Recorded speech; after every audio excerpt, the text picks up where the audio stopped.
All right. I'm looking at my screen. I see a red box, and inside that red box says the word live. My host manual indicates we are then, in fact, live. And with that, incredibly excited to talk to today's guest, depending on where you're at, tonight's guest. And with that, I'm going to ask if he would be so gracious as to briefly introduce himself as if he needs an introduction. I surely do. My name is, I'm the producer of several acts, including Gregorian, which I think we talk about today. That's right. That I have started about 25 years ago. That's right. And I'll just add that Frank was born in 1963 in Hamburg. And if you're a Beatle fan, which of course everyone on the planet is, one of the many reasons why we know Hamburg so well is, of course, because of that group. And now we can add Frank Peterson to that list. Now, he's the founder, as he said, of the international award-winning recording and touring act Gregorian, but he's also worked as a producer and composer for an astounding litany of artists, going back to Enigma, which he was central to that. Alana Miles, big fan of hers, Justin Timberlake, Sarah Brightman, Jose Carreras, Tom Jones, Andrea Bocelli. The list just goes on. Paul Stanley from Kiss, the Backstreet Boys, Josh Groban. Those last three were guests here on Talk Shop Live. And for record sales, the man can account to up to 60,000 units that were sold. 60 million. Sorry, what a difference a few zeros makes. The 60 million units, as I understand it, I'm not sure if he has a running total that he can validate, but 180 gold and platinum awards from 42 countries on 5 continents. He's produced and directed global concert tours as well as television programs. He's truly a Renaissance man. Aside from being a visionary producer and arranger, he plays drums, keyboards, and bass. And today, as he said, we're celebrating the amazing Gregorian and a collection entitled 25 Live, the best of 25 years. So buckle up and let's kick this show off. Brendan, if you would, please roll the video.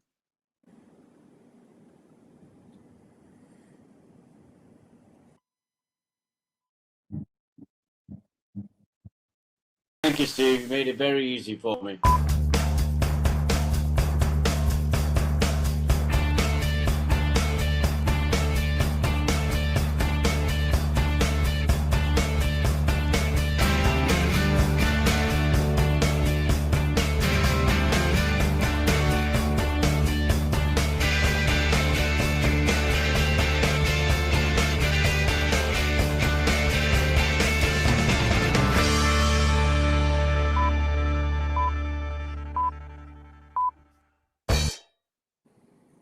Well, I was already worked up before that introduction with today's guest, but now it just took it to a whole nother level. I'm Steve Harkins, your host for the Rock and Roll Channel on Talk Shop Live.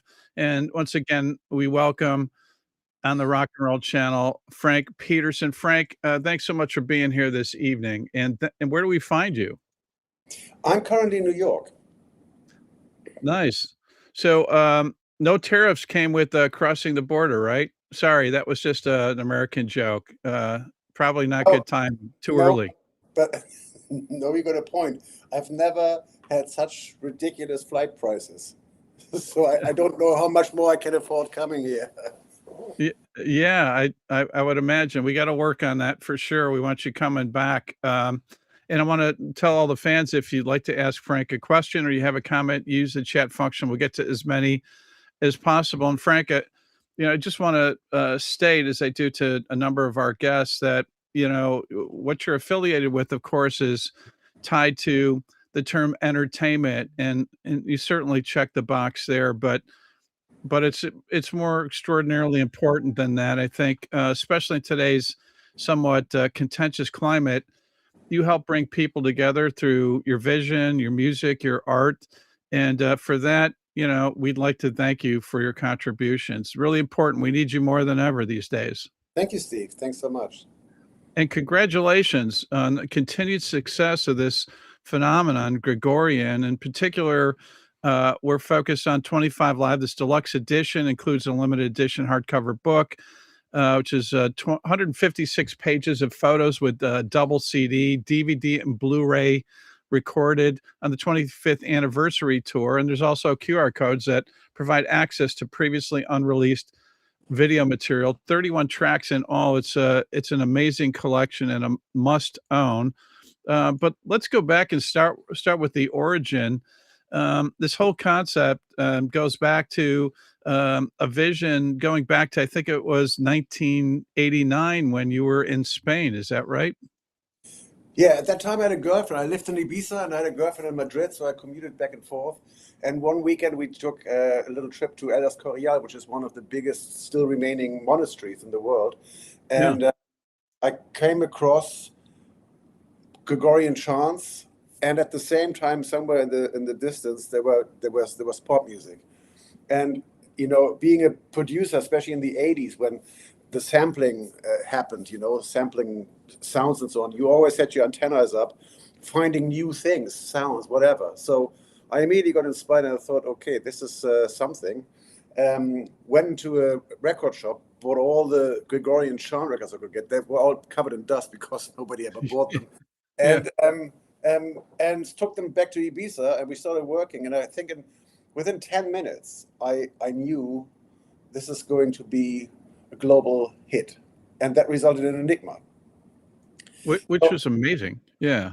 Yeah, and so that was a huge success all over the world, and that was basically taking Gregorian chant, originated in the medieval times, into the pop world. And 10 years later, I thought I reversed the whole concept, and I take pop songs and pop melodies and rock songs from the last 60 years and turn it into Gregorian chants. So that's how Gregorian started. Yeah. Yeah. Go ahead. Sorry, I didn't interrupt. In the late 90s. Yeah, and since then, we did about, 22, 23 records with that concept.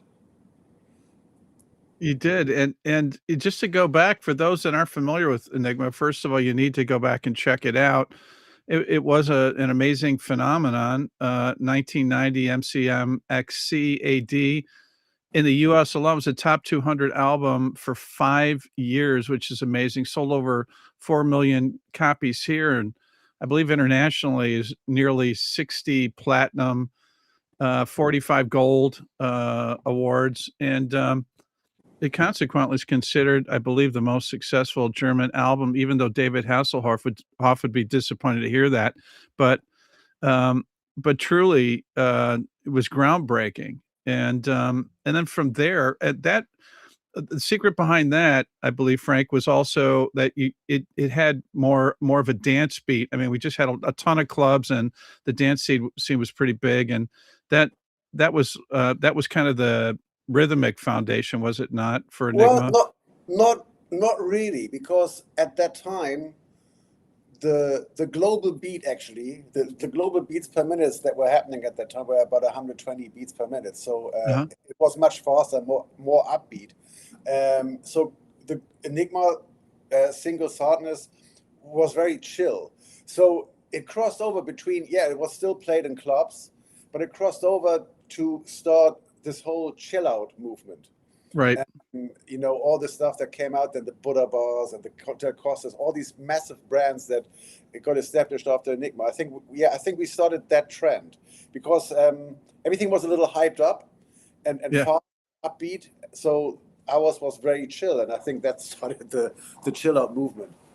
Yeah, well, I was never received my credentials for being a DJ, so I appreciate you setting the record straight. But I just remember being based in Chicago at the time. I mean, pretty much every club we went into was you couldn't avoid it. I mean, it was just amazing. Not to mention the radio airplay, which again was kind of interesting because it's kind of like you pioneered kind of a new genre. It's like, where do you fit? Specifically, the music industry always loved to categorize, compartmentalize music, and this one kind of, crossed over as far as the boundaries are concerned. Yeah, it's true. I mean, the first thing when we had the single ready, Michael and I, we played to the record company. The immediately point was, oh, that's going to be difficult to get it on radio. Which Yeah. obviously radio was more open-minded than we feared. So it was a massive hit. And I remember in Germany, some stations put it on they had an answering machine saying, well, we will answer your call in a minute, but if you call about the song with the monks, that's Enigma. So lots of people called in and wanted to know, what is this? And so they put it on the answering machines, the answer to that. Interesting timing too that we're talking now and specifically focused on Gregorian, but we had these amazing monks who were based out of Texas that literally walked about half of the continental U.S. Just professing peace and unity. Again, great timing. But going back to Gregorian, you kind of took a break, I guess, from Enigma, went on to align yourself with a number of prolific artists and produce. But then you came back around independently to form Gregorian. And then just to let everyone know the impact here, well over 11 million recordings sold worldwide, as you said, 22, 23 CDs. I think there's like 9 DVDs out there, and achieved gold and platinum status in 24 countries, and quite a repertoire too. And also wanted to touch on the striking imagery on the cover art, which is so iconic. And just curious, Frank, who's responsible for the vision and the design of that? Well, the idea was I mean, again, I don't see this as a puristic classical music. It is Right. It is at least a crossover. It's an entertainment act, right? So it's an entertaining band and an entertaining show. And I wanted to not go the route of dressing the singers in the traditional monk robe. I wanted to have something more contemporary. So we thought, well, we should create something that looks more like a Jedi knight. Yeah. And so the design is actually like a cross between a monk robe and a Jedi knight. And we had the idea then to also do it in velvet and crushed velvet. And that's the look that we keep for since the beginning, for 25 years. We only eventually changed the colors. It's incredible. And then the actual artwork, the design of the cover art, there's definitely kind of a vibe and a look that you have established. Was that your vision as well? Yeah, absolutely.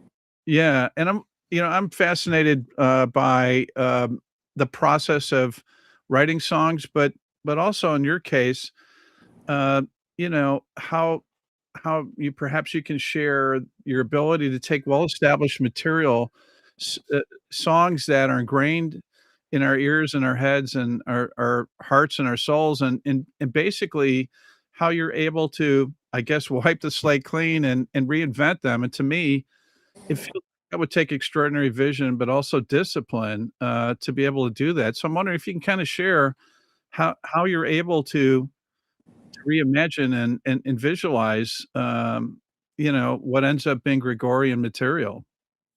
Uh, it's something that comes out of intuition. I mean, to start with, I have to like the songs a lot. They have to mean Yeah. something. There are songs that mean so much to me that I don't want to touch them. Right. So I leave those out. There is the thing about the Gregorian scale, because Gregorian doesn't have a 12-note scale. They have only 7. So it's basically if you want, it's just the white keys. So songs that have half-note steps in the melody lead themselves not to sound Gregorianic. Right. So we leave those out as well. And then there's other songs where I think, the lyrical content is kind of, doesn't really work. So it limits it. But as you said, I mean, there are billions of songs in the world, right? And Yeah. and then on top of that, eventually we write songs ourselves and add to Right. it, which is always a challenge, because if you really pick the pearls out of the last 60 years of pop music, and you have to compete with Beatles and Simon Garfunkel and U2 tracks, it's quite hard. So that's why we limit ourselves to kind of only do a song that we are really, really proud of. And I think on the 22 albums, we have added about 15 of our own material. So it's, Yeah. yeah. You So it's limited, but still. And another thing we like to do, we like to do songs like, for example, Nothing Else Matters is a great example. That even hardcore Metallica fans only recognize the songs when the lyrics start. So we try to take songs and redo them completely. And I should know this, but have you actually performed live from time to time with the Gregorian ensemble? Yes, we are touring since the beginning, since 25 years. We played about 2,500 concerts. And you're actually touring with them? Yeah, we're touring that with them right now as we talk in America. That's why I'm actually here. Yeah. So they're on tour in America at the moment, and we toured in about 35 countries, everywhere in Europe and Asia. And now we are trying to get things going in the US. I think, yeah, which is great. I think we're ready for it. We definitely need it. And I know the tour started about a week ago and runs through early April. It looks like you're already adding some dates maybe in the fall. Yes, we're going back with another production. We're going back on tour for the next 4 years across Europe, and I hope we're going to be back in the US in 2029. That would be fantastic. So tell me, what is it like? I mean, now that you have a history starting with Enigma, which is over 35 years ago, and over 25 years now with Gregorian, it's got to be like an out of body experience when you set foot on stage and you scan the audience, and it's not just a singular generation that was there during the initial wave of Enigma. For sure, you have that, or when you first launched Gregorian, but you have multiple generations that are following and supporting this project. So that has to be just amazing to be able to experience that from your perspective. Well, as a record producer, you kind of hide yourself and lock yourself into a studio. Yeah. You see very rarely the daylight, and you certainly don't know who buys your record. There's no connection. You just do something out of your gut instinct, and hopefully people love what you do and buy your records. So having done that for quite a while, for about 20 years, I kind of and I always loved musicianship. I always totally love going to concerts. I love it. And I thought, when I do Gregorian, where Enigma was very much a studio project, it's also very hard to kind of reproduce these songs live. But with Gregorian, I always set it up from the beginning that this is going to be a live act. And I remember our very, very first show was at a big cathedral in Hamburg, where we played the very first show. And for the first time, I saw who actually buys our records and who follows us and who likes us. And it was really great. And I mean, I realized also that my real forte in life is, my real ambition in life is to put shows up and to entertain people, because it's an instant gratification. It's not like, you get your royalty statement like a year later, or, you get, I don't know, people on Amazon or wherever, or here tell you what they think about the music. It's instant. You do a concert and you immediately, you see faces and you see, who likes what and why they don't like things. And it's just, it's so fulfilling, far more fulfilling than doing records, which I still do and love doing. But I think what we do live is just far more fulfilling and much more fun to me. And that's why that new record is a testament of that, because it shows all the visuals that you mentioned before. It's a live DVD, it's a live Blu-ray, and I just love people coming to our concert and make them happy. Yeah, that makes perfect sense. And I got to slide this one and take some liberties here on the show, but one of your two bases is Hamburg, and I'm just curious. These days, does Hamburg still embrace the legacy? Kind of, they were the roots and the foundation of the Beatles. I mean, they cut their chops and developed themselves as a working ensemble because of Hamburg, and I have to imagine they still are proud and celebrate that fact. Yes, we have on the Red Light District where they started. All the clubs are still there. Wow. Apart from the Star Club that is not there anymore, but all the other clubs where they started are still there. You can actually go on the stage where they played. My father saw them live several times. My father-in-law actually performed with them. Is that right? He hung out with them, yeah. And we have a Beatles place, you Yeah. know, Like a museum of sorts? but we don't have a museum. Well, we have a museum because the guy that took all the pictures has a photo museum. Yeah. All the old pictures, even with Stu Sutcliffe still involved and so on, they are there's a it's part of a museum of Hamburg history. And then we have the lovely girl called Stephanie Hempel. If you ever come to Hamburg, go and check her out because she does the original Beatles tour, where she actually takes tourists to all the sites, and with her ukulele, they sing the songs of the Beatles. It's Love that. fun, and it's a great tourist thing. I love that.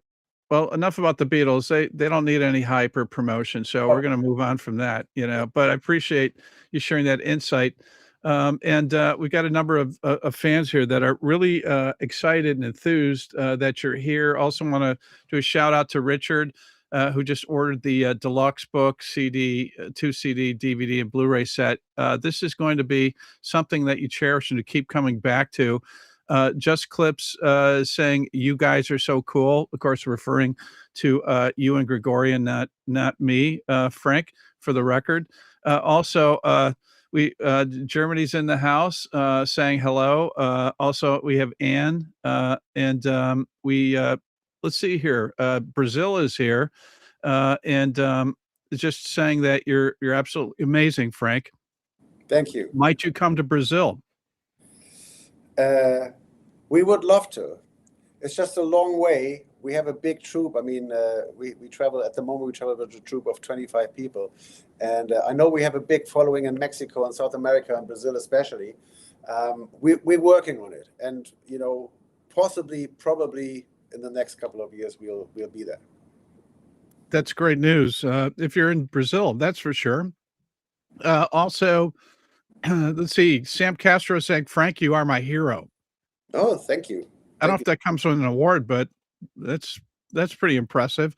Sam Castro saying, "We need another concert in Mexico." Yeah, so do we. There we go. Andros saying, "Romania loves you." Thank you.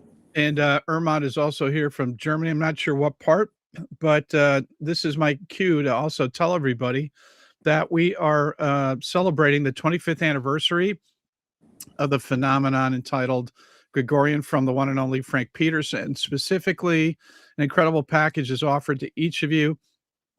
And this features 31 tracks, including live versions of Masters of Chant, which I believe is an original, if I'm not mistaken, Frank. Yeah. Also, Scarborough Fair, Voyage, Hallelujah, which is gorgeous, Angels, and the previous tour exclusive, Children of the Sea, which is worth the price of admission alone. There's a deluxe edition that's our centerpiece that has a limited edition hardcover book, which includes 156 pages of photos, the double CD, a DVD, and Blu-ray.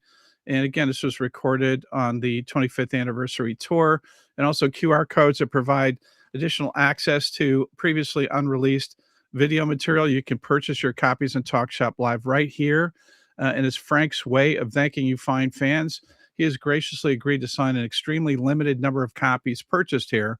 So order your sets. All you have to do is hit the shop button on TalkShopLive. If you're on socials, that would be specifically Facebook or Instagram. Comment shop will DM you a link, or YouTube. Click the link in the description, and the rest is quick and easy. And there's no greater way to show how much you appreciate Frank and his brilliant work, currently known as Gregorian, than by owning this set, 25 Live, the best of 25 years, from their latest musical body of work. Frank, let's share some of the music, if that's all right with you, with the fans out there. Yeah. Great. So I'd mentioned Masters of Chant, which opens the album. It's a theatrical, dramatic opening. For me, it even has some elements of kind of a classic Western film score. It's pretty cool.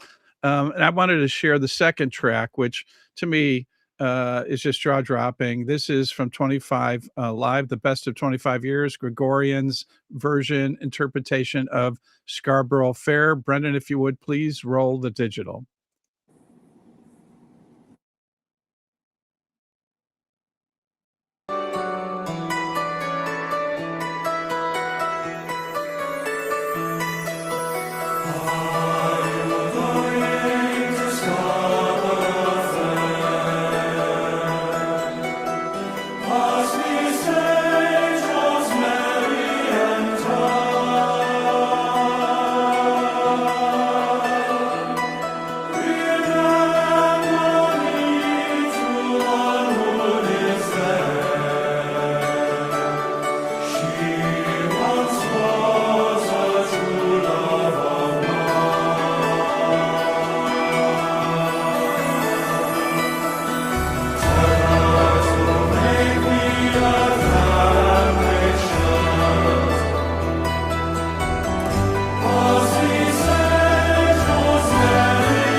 Frank, this is your first time here, so just so you know, this is the part where the fans get really irate with me because they're sending me notes saying, "Steve, how could you cut off such a beautiful Yeah. track?"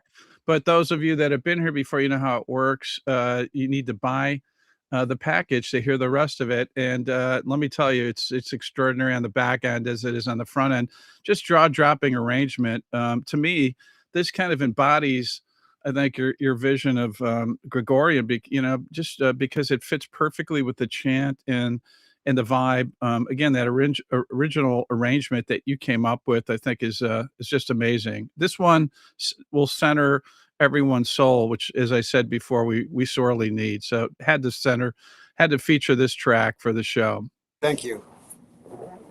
And then we have him, which now I wasn't familiar with the background on this. Where did this song originally come from? Was it John Lee's?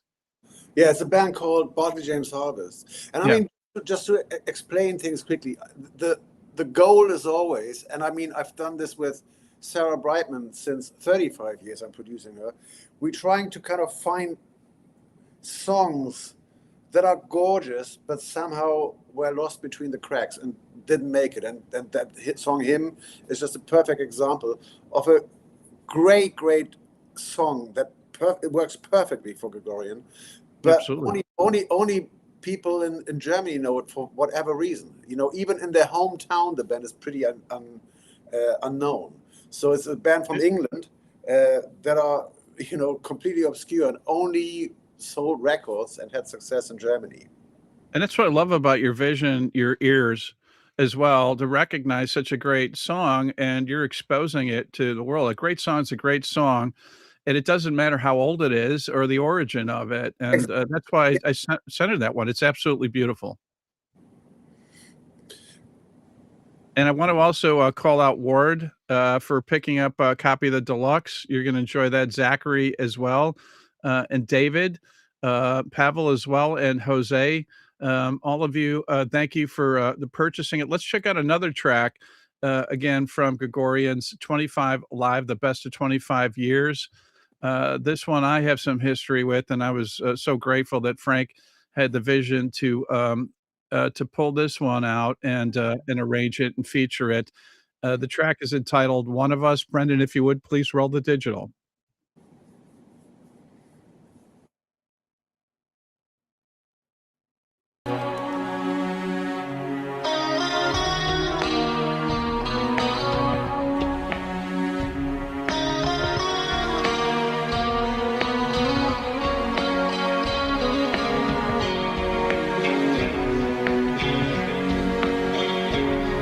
If God had a name, what would it be, and would you call it to his face? If you were faced with him in all his glory, what would you ask if you had just one question?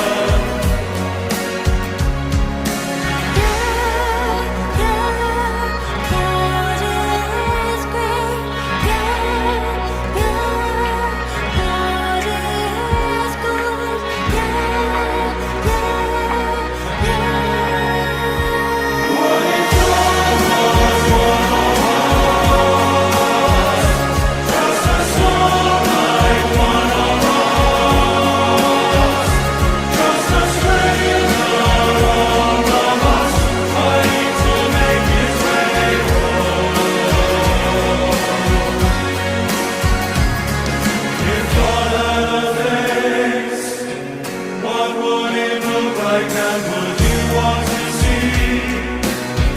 It's seeing death that you would have to believe in things like heaven and in Jesus and the saints and all the prophets.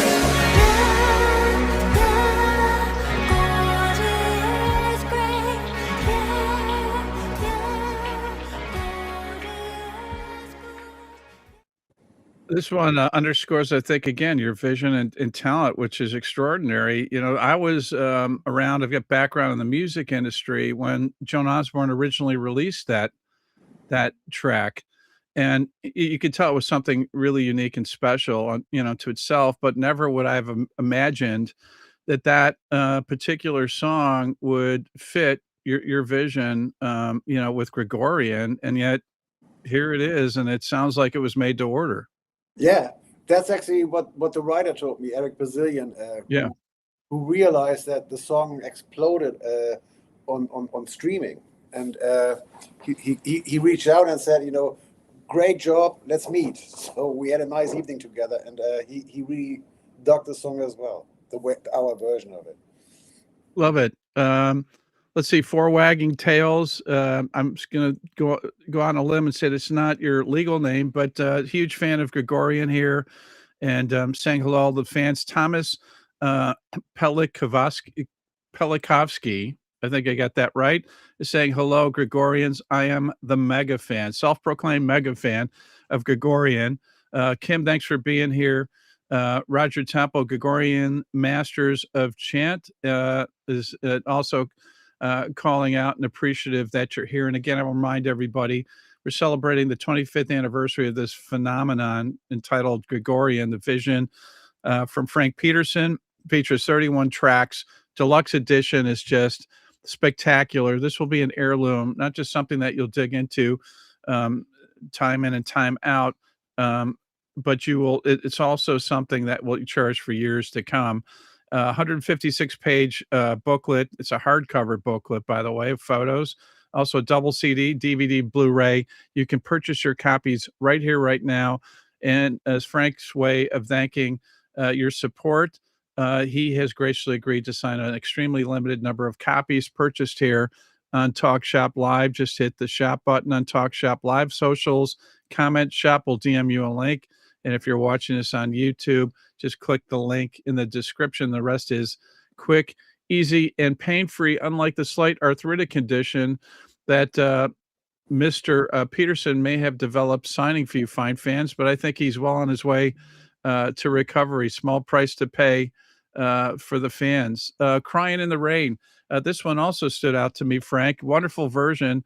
What I believe was originally the Everly Brothers classic, written by Carole King and Howard Greenfield. And it's another one I would have never imagined, that you would pull this chestnut out, and here you are reimagining it, and it fits in perfectly. Thank you. Was this something, were you a fan of the Everly Brothers, or how did this one come to be?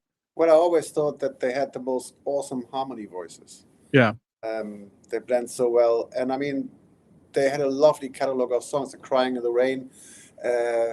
It's just a beautiful, beautiful song.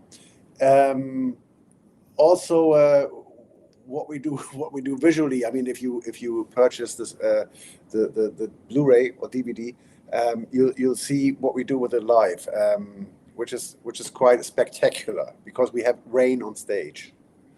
Absolutely. And again, a reminder everybody that tickets are on sale. They're currently in the United States for the month of March, and I think the first week of April. So you definitely want to check it out. It's an amazing experience.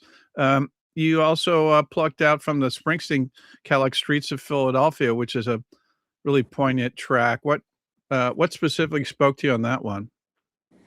Again, it's one of these masterpiece songs. It was actually interesting. I was at a fundraiser in Los Angeles with Sarah, where she performed, and Bruce Springsteen came out, and the movie wasn't out then, the song wasn't out, and I heard the song live. It was actually the first performance, and I immediately knew this is such a global, massive hit, and it was. And I don't know, 10, 15 years later, I had to just include it in our repertoire. This is a brilliant song. It really is. By the way, I need to call out, even though we touched on it briefly, your work with Sarah Brightman is just absolutely amazing. She's such a talented artist and gifted, and you should be really proud of the work that you've done with her. I am, absolutely. Did you have any pressure knowing at the time who her husband was? Did that kind of put a little bit of undue pressure on you? Not at all. Good answer. I'm going to accept that one, sir. I believe you. And let's see here, Roger. Again, thanks for being here. We appreciate you watching this. Also, Wally wants to know, what is your favorite song, Frank, that you turned into a Gregorian piece of work? Is there one that really stands out? I know often it kind of falls in that category of like trying to pick out your favorite child. I absolutely can't. Yeah. Because on so many different levels. Our repertoire now is about 400 songs, more or less.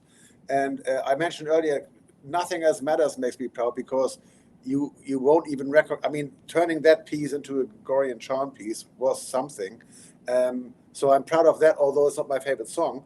But I don't. It's so difficult. I would have to mention, I don't know, 20, 30 tracks where I really go like, I love that, I love that, I love that. It's too much to mention, too many to mention. But most of the songs, because this is the 25th anniversary of us and of this project, that all my pieces that I think I'm most proud of are included in that box. And I think that basically, that's, at least for me, is my personal highlights of our careers. Yeah, I take it that way too. It's a great showcase from top to bottom of some amazing work, for sure. Thomas is calling out his favorite is Gloria, and we have another fan that's just thanking you for fusing Gregorian chant with pop music. The result is awesome, and thank you. Also goes back remembering listening to Enigma in the '90s, and only learned about the Masters of Chant in recent years due to a PBS special, which I think is an endorsement for the great work that we have from our public television system here in the United States. Yes, true. I mean, PBS really kickstarted the careers of Andrea Bocelli and Sarah Brightman. That's right. 30 years ago. And we're trying to do the same now with Gregorian. So that's why we had 2 specials running so far in the US with PBS, and I'm very grateful for them. Yeah, you got a long history there for sure. And they definitely have an eye and an ear. And when they get behind it, usually it's magic for sure. Brian Barrick is saying, just saw the show live and it's absolutely awesome. I'm seeing that from a number of fans out there. Gina wants to know what language is this sung in. Hopefully, if you listen to the first 2 tracks, if you speak the language, it of course is in English. So, but that is an interesting question. Have you done some Gregorian works, that say, for example, in German or other languages? No, we have. We did a couple of songs in French, a few, and we did a couple of songs, obviously, in the original language of Latin. So when we did 2 albums called Pure Chants, where we really kind of went less pop and more classical and more medieval original chanting, and those pieces are in Latin. Forever Young's another one. This one, to me, I could kind of hear, before I heard your rendition of it, for sure. But there's another one that's just a standout, and this one is to me a no-brainer for Gregorian. But again, what makes it stand out is the challenge that you had to face, Frank, by coming up with, again, kind of a fused, fresh approach to a song that's been covered by so many great singers. And with that, I'm going to ask Brendan, if you would, to please roll the digital for Hallelujah.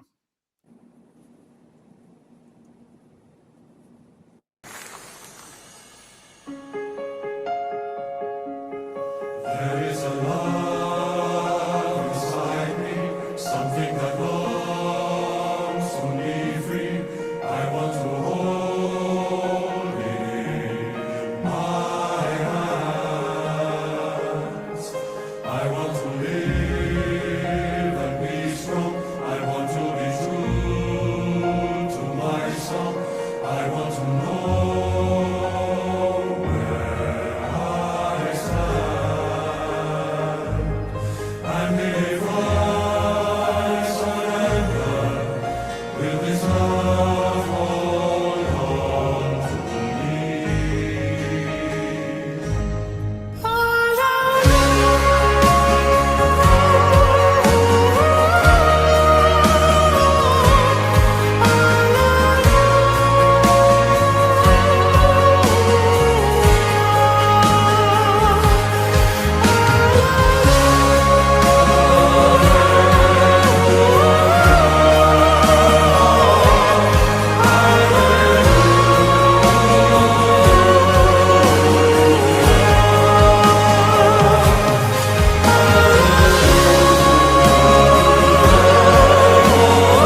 Wonderful vocal performances. I especially love your vocal arrangement. I mean, it's just, jaw-dropping, it's astounding.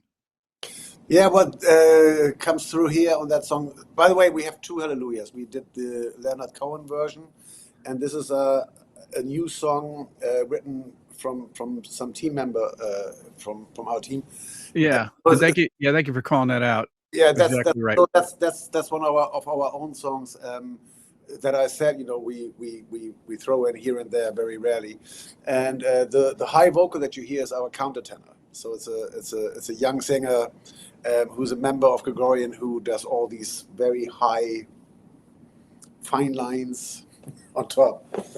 It's a beautiful song, and, Thank you. when you came up with the arrangements, is this something where you're kinda like a vessel and some of these ideas just can't come to you?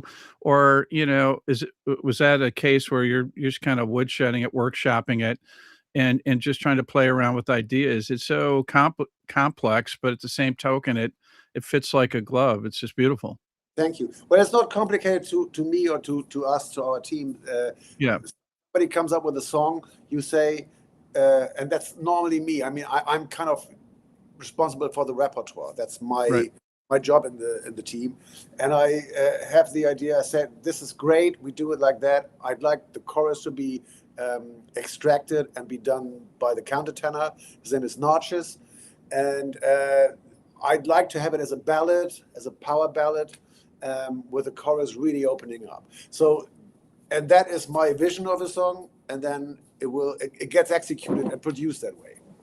Yeah, it's great. And how many takes on average that, from when you enter the studio to when you say, "Okay, this is right." I get the sense you kinda have everything mapped out before you start, well, we used to say roll the tape, but now it's all digital. Yes. Well, it's almost one take. Almost. Wow. We do one or two takes for safety, as we call it, but it's normally one take. I mean, the thing is, when you do something for 25 years and Yeah, you work more or less the core same people, you just really know what you're doing. And I mean, you know what to ask, right? yeah, Automatically, just like yeah. in. And so it's very natural, and it's very rarely these days. When we started, it was a lot of songs. It's the same when I worked with Sarah Brightman. On the first Sarah Brightman album, we had a couple of leftovers that, for one reason at that time, didn't really work or didn't really make it the album. It was the same with Gregorian. When we started, we had like 3, 4, 5, 6 leftovers per album. Now we have none, because we just know in advance what works and what doesn't. So when we go into the studio with the singers, we hand out the sheet music, everything is arranged perfectly. They come in and nail it. Love that. Yeah, and what a luxury it must be to work with a lot of the core group of musicians over that period of time, as opposed to having to break them in, every year or two, which, I often say you can't manufacture chemistry, and clearly you have an ensemble here that has chemistry. Absolutely. I mean, there is so much love and passion and camaraderie on these tours. I mean, when they don't tour, when they have times off, they actually still hang out together, go Yeah, together on holidays, and it's lovely to have such a great bunch on your payroll, if you want, enjoying each other's company so much. And I mean, everybody that comes to the concerts, and it really, the spark flies over to the audience. You can see 12, 13, 14 people on stage that really have a blast. and you know what? I mean, you set the table for them to experience it that way, because the strength of the material, and I think the atmosphere that's set in terms of the arrangement, I can't imagine how you couldn't get pumped up, and thrilled, to be part of that. It just has to be really powerful, again, when you're on stage performing this material. And the Yes, stage show, we didn't really touch on that too much. You brought up briefly, but it's just a spectacular stage show. thank you. And, Emily is saying, "My mom will love this." I'm gonna take that as you already love it, Emily, so you need to turn your mother onto this as well. And Michael Hepner is saying, "The show at the American Music Theater was awesome." So glad you were there. Stephanie, is here from Germany as well, showing her appreciation. for you being here, Frank. And again, reminding everyone we're celebrating this incredible package entitled 25 years. It's the 25th anniversary, and it's 25 live, and it's 31 tracks. The deluxe version is just incredible. And as Frank said earlier, it's really a showcase, I think, of the best of the best. I mean, there's definitely some that could have made it as well. But at the end of the day, you kind of have to draw the line somewhere in the sand, so to speak. And you can purchase your copies right here, right now. And what makes this really special, in addition to the incredible set, which includes this hardcover book, which is the only way you can get it, by the way, is that Frank has graciously agreed to sign a limited number of copies. And the man is an icon, just brilliant visionary, musician and producer for that matter. So to order your copy right now, hit the shop button on TalkShopLive socials, comment the word shop if you're on Facebook or Instagram, and YouTube, click the link in the description. The rest is quick and easy. There's, we get to the second disc. I'm just going to call out a few things. Dreamer, amazing performance here and arrangement. This is another one I felt that really centers one when they experience it. I love the production. Yes, I mean, Dreamer was also the thing is that has gradually developed over the years, because since we do more and more concerts every year, when I now pick songs, I immediately think of the visuals. So, yeah. and the reason why we did this book is because it also shows how this act has gradually grown, and how our production work, as well in the studio as well as also live, has grown with us, with the band. And the book and also the DVD is a great testament, because we found in all our archives all these old material, and you have QR codes in the book, right? The rehearsals from 25 years ago, and you see how little our production was, and then you see how huge it is now. So the book is actually great testament of what we achieved in 25 years. Yeah, that's great. It's how wonderful that you had the foresight to make sure that you archived and captured footage, and ultimately you see the evolution of this great project. Luke is saying greetings from Poland, big Gregorian fan. Also Roger, thanks for being here. Andra from Romania. Akiko saying that she has a copy already, and just absolutely loves it. She got it actually at the venue. So thank you for your support of Gregorian. Children of the Sea. This is an original we touched on briefly, but beautiful vocal performance, and another great example of an amazing arrangement. And it's the first time I think it's been available in physical format, right? Yes, we have performed this for a year, and it was never included in any of our albums, so now it is. And it's every night a showstopper. Everybody loves that song. I'll tell you what else is a showstopper in my book, because again, your sense of picking out some amazing material. This is from an artist and a songwriter that still doesn't get the credit I think he deserves here in the U.S. Overseas, especially from his native homeland, the U.K. He's revered, and he's just a huge star. I'm referring to Robbie Williams. So let's check out another track from 25 Live, the best of 25 years. Here's a terrific rendition of Angels. Brendan, if you would, please roll the video. I sit and wait. Does an angel contemplate my fate? And do they know the places where we go when we pray and roam? 'Cause I have been told that salvation lets their wings unfold.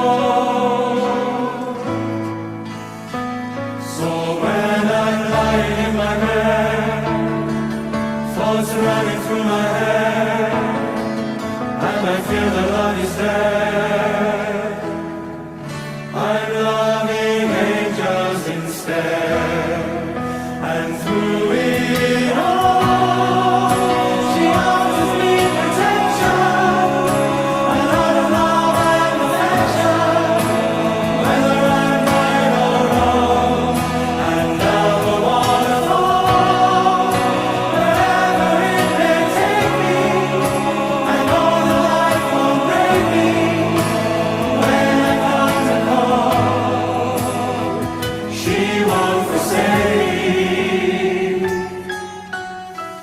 I'm loving angels instead.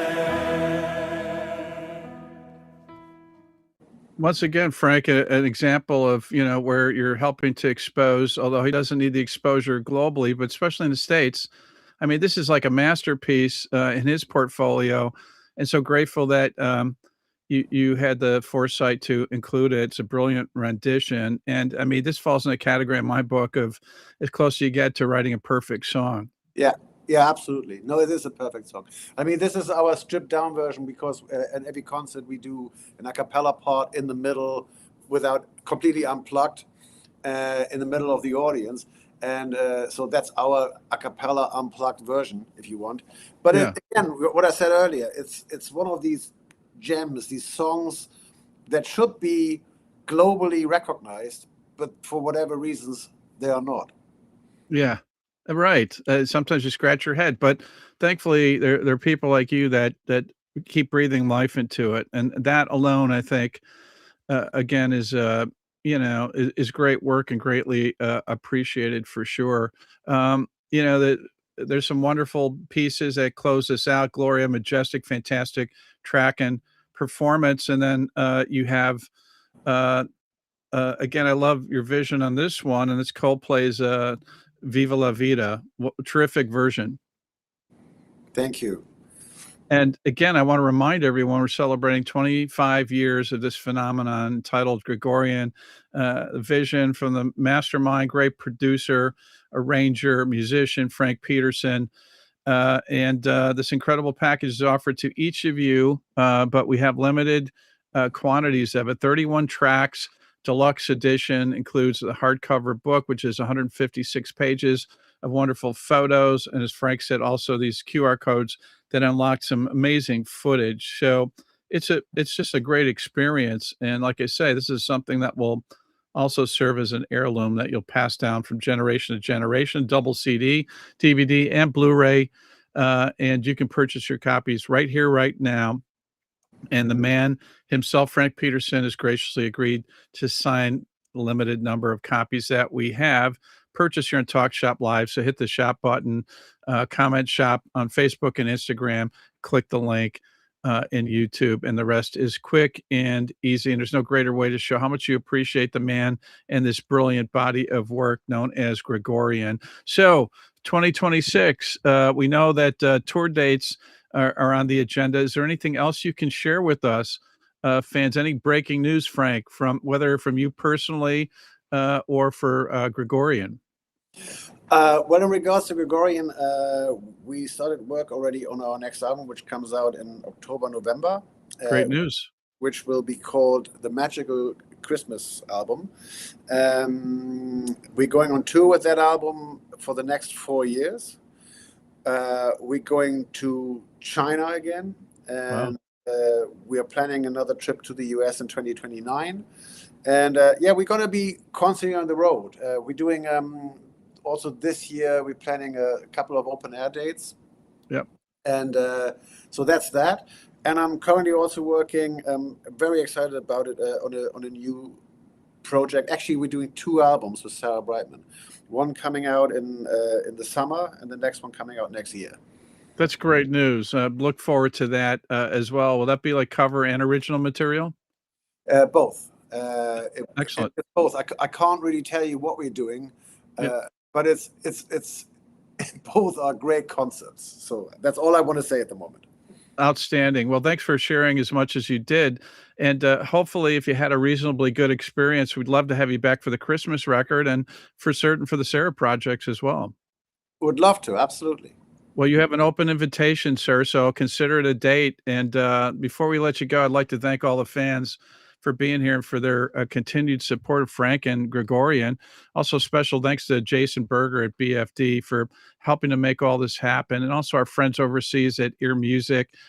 Thank you for your support, and also for the vision of working with Frank. Also, a big supporter, Jake Anderson at the Orchard, and our fulfillment partners at All Media Supply, who make sure that you get your copies that are signed delivered to you, to Brian, Sandy, Tina, Brad, Joe, Lavani, Marty, Jenny, Kate, Sam, and behind the scenes doing a terrific job as always, Brendan Quinn. But most importantly, to Frank Peterson for continuing to provide and share your musical gifts with all of us. Before we part company, Frank, any last words you'd like to share with the fans out there? Well, I'm very grateful for everybody coming to our concerts, buying our CDs, especially in this tough economic times. I know what I'm talking about.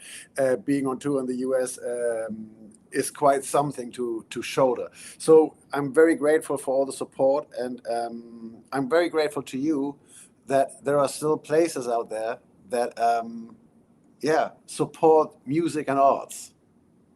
Appreciate it. It's an honor and a privilege to be able to do that and have visionaries like you on. And I just remind everybody, pick up this amazing set entitled 25 Live, the best of 25 years here on Talk Shop Live, personally autographed by Frank. It's a great gift, the gift of Gregorian. Your friends and family will thank you for it. Think about graduations, anniversaries, birthdays, and you deserve a gift because I know you all work hard as well. Frank, thanks again for being here today. Really appreciate it. Enjoyed it. And It was an absolute pleasure. Enjoyed it very much. Thank you so much. And look forward to doing it again and hopefully seeing you on the road as well. Perfect. Come anytime. You're my guest. Thank you, sir. Appreciate it. Made my day on so many fronts. And with that, everyone, stay safe, enjoy life. So long, everybody. Thank you. Thanks again, Frank. Goodbye. Thank you.